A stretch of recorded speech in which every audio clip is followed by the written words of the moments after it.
Hi guys, welcome back to my channel. I'm here with another video, another diary entry, all things life after cancer. And obviously you can see I'm not looking my most glamorous self, okay? But I have my reasons, okay? I've had a really awful day today. Not in the world of cancer, just in the world of life, you know? I spilt a pint of sarsaparilla on my MacBook today. For those of you who don't know what sarsaparilla is, it's a refreshing Caribbean drink, okay? And I was feeling a little bit hungover this morning, and you know, I was just being gentle with myself, just trying to do some life admin, and had a pint on my desk. And you know, I was a bit clumsy, spilt it, so it's drying now. I don't know if it's dead or alive. We'll have to see.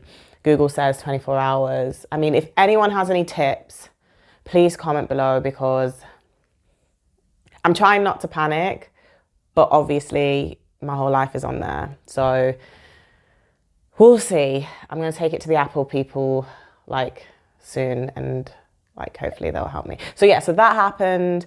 Not feeling great. I'm feeling a bit run down. I've had a busy week. I've had a great week, but it's just been a bit busy. I've been doing the most. So had a shower, got all my Lush products on, washed my hair, got my cup of chai with extra cinnamon because I was hugging a mug and I need the extra cinnamon because I need the extra love.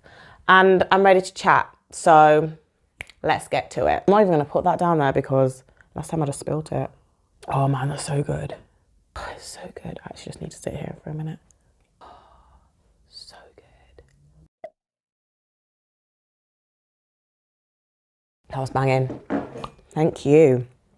Also, I thought I'd be kind to everybody and not wear my huge earrings, which mess with the mic.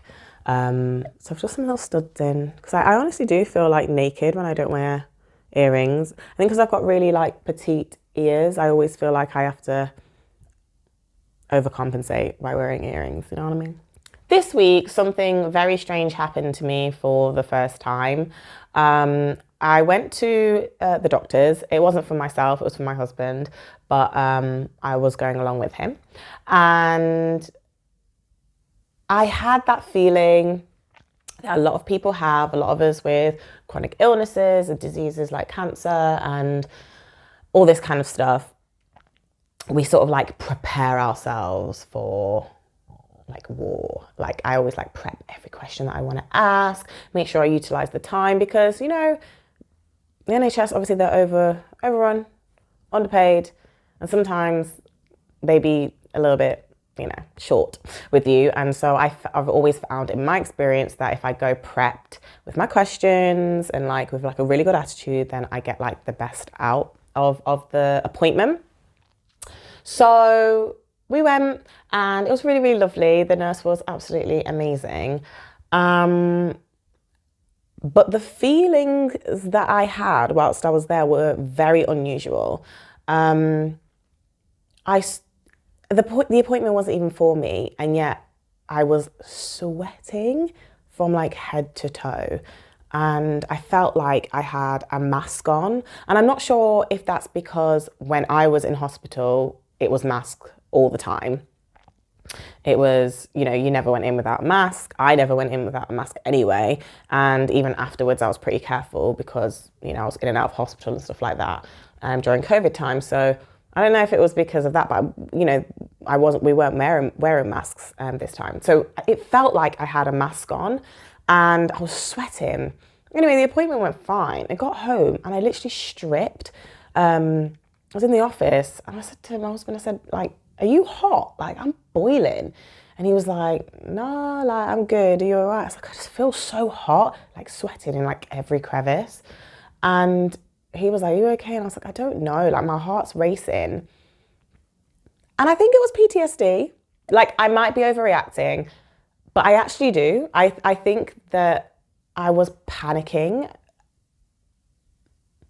for no reason. And the reason why I'm I think it was PTSD is because I think you have to be diagnosed with PTSD. Correct me if I'm wrong, I don't know. So I'm not trying to self-diagnose, obviously, but whatever it was, it felt like I was suffocating, and I had to like go and take a shower because I was like, I just need to calm down. And I wasn't really like panicking about anything in particular, but it was just such a strange feeling.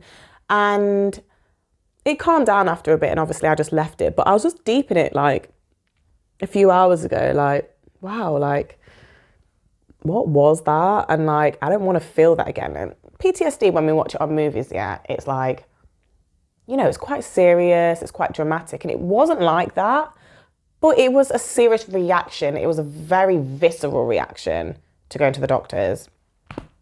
And it kind of makes sense, obviously, but, you know, I'm not out here being like, so, like I said, I'm not trying to like give myself any more problems than I already have, but yeah, it was very unusual. I don't really want to have that to happen again. I mean, I have my bloods and scans again in like a month or so.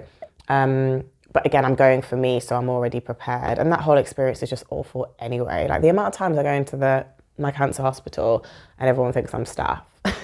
So that happened this week. It was unusual. I mean, if you've experienced that, or if you know what that is, or any tips to like manage that, I would be very, very interested, because it was weird. It was weird. And I'm not like a hypochondriac. I feel like I should be after everything I've been through, but I'm not really. And yet, I don't know. But I've had visceral reactions to things before. I mean, I play a television doctor, so I'm in a studio hospital all the time.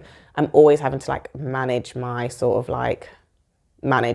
and what's the word, like filter my feelings, and just be like, when, you know, there are things around all the time that remind me of being in hospital, and it's not very nice at all, as you can imagine.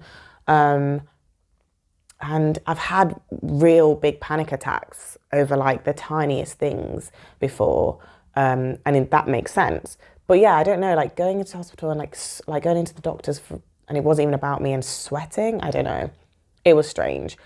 But yeah, that happened, that be weird. And I just wanted to kind of share that, because hopefully I'll be able to figure out how to like manage that so it doesn't happen again, because it was not very nice, you know. It was like a real, I don't know, it was really scary, and almost like unnecessary. But yeah, it was strange. Second thing that I wanted to talk about, which is not just like my thoughts about things that have happened during my week, is an event that I am guest speaking at. It is the Touch of Teal Tea charity gala. It happens every year, and it is at I think it's at like the Ritz? No, the Mayfair Hotel. So, you know, pretty snazzy. And I was asked to be the guest speaker, like I think accidentally. And let me tell you why. So I think I mentioned that I like secretly had been adding people on social media that had accounts that were like, you know, my cancer journey, like, you know, cancer thriver, cancer survivor. So my friend tagged me in this post, and it was to be a model for the event. I think they were like auctioning out clothes, and so they wanted models to walk the runway. And I was like, oh yeah, that's something I can do. It's low key, and I can still like get in with the ovarian cancer community and like, you know, meet like-minded people like myself, but like low key. So I applied for it, and what I found really interesting about the application form, I was on holiday at the time as well, so I was just sat by the pool and I was like looking at the application form, and it was really interesting because there was all questions that no one had ever asked me before. There were things like, they asked like, you know, how has your diagnosis affected your relationship with your family and friends? How has your diagnosis affected your sex life? How has it affected the way that you see yourself? What things shocked you about it? All these things that I had the answers to, but no one had ever like asked me before. So I was just like typing away. Anyway, I got accepted. I think I got accepted because of my age, to be honest. I think so. But anyway, maybe my application was just amazing. But it turns out I couldn't do it. I couldn't make a lot of the dates that they needed leading up to the event. So I was like, I'm so sorry. Thank you so much for this opportunity. But please do give my place to someone else. And the organizer got in touch and was like, we would love it if you were the keynote guest speaker for the event. And I was like, no, no, no, no, no, no, no, no. I've never spoken about my diagnosis publicly before. I'm not really sure if, anyway, I freaked out basically. And I was like, oh my goodness, no, like where would I even start? There are members of my family that don't even know, like, you know, the real ins and outs of like my diagnosis and what I've been through and stuff. I know. I'm not a secretive person. I just kind of like, I don't know. We'll discuss that another day, I think. But anyway, so I spoke to my husband and I was like, yo, like this has come up, like, what do you think? And he was like, well, there's two ways, like two ways to think about it. You had this opportunity that came because someone else had like brought it to your attention and you couldn't do it because of X, Y, and Z, because like, you know, the universe couldn't, you know, it couldn't connect and you couldn't do it, out of your control basically. And now this other opportunity, another opportunity that seems like kind of a better opportunity for you has arisen. Like, I don't know, like maybe you should, like maybe it's time. And it was that birthed this really. I sat down to start writing my speech, my journey, and I realized I had a lot more to say than like 10 minutes worth of story. So yeah, so that's happening anyway. I will definitely do a video after that and let you know how that goes. It's going to be really exciting and I'm proud of my speech. It's not finished yet, but it will be. Yeah, so stay tuned for that. If you are going to the event, hit me up. I know it's like sold out, so it's sold out in like no minutes. I even struggled to get a +1 because it is, you know, I think it's like a big thing. So yeah, so I'm gonna be doing that and it's gonna, you know, be really cool and scary, really scary. But because it's not just talking to you guys here, it's like actual real breathing humans that are around judging me. No, I'm joking. I think it's a safe space. We'll see. And I am going to do a bit of research on the PTSD thing. I'm going to ask a few peeps. I might even give my nurse a call, see what I'll go on with that, because that was real. Like I said, it wasn't like in the movies, but it definitely was a visceral reaction. And I can't be asked, I can't be bothered with that. Don't really want to have to deal with that every time I step foot in a doctor's surgery or hospital, because that's long. So yeah, so see where I'll go on with that. But yeah, I feel good being able to articulate that and share those things. And I'm really excited about the event in April. And yeah, I hope it goes really well. I'm so sorry that I didn't dress up for you guys, but you know what it's like when life just be lifing. Just one of those days. But thank you for listening. Please do give this a thumbs up if you like it. Please do share it with anyone that you feel needs a chatty patty like me in their life. I believe that life after cancer does not have to suck, and I'm just trying to thrive, boo. You know what I mean? So yeah, thank you for listening, and I'll see you in the next one. Okay, bye. Ding. Cue the ding. Bye.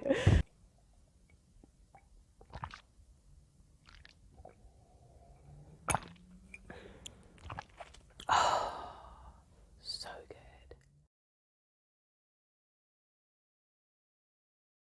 Samuel bought me this chaise long. I know. Where from? Do you remember where from? Is it eBay? No. Can't remember. Gumtree.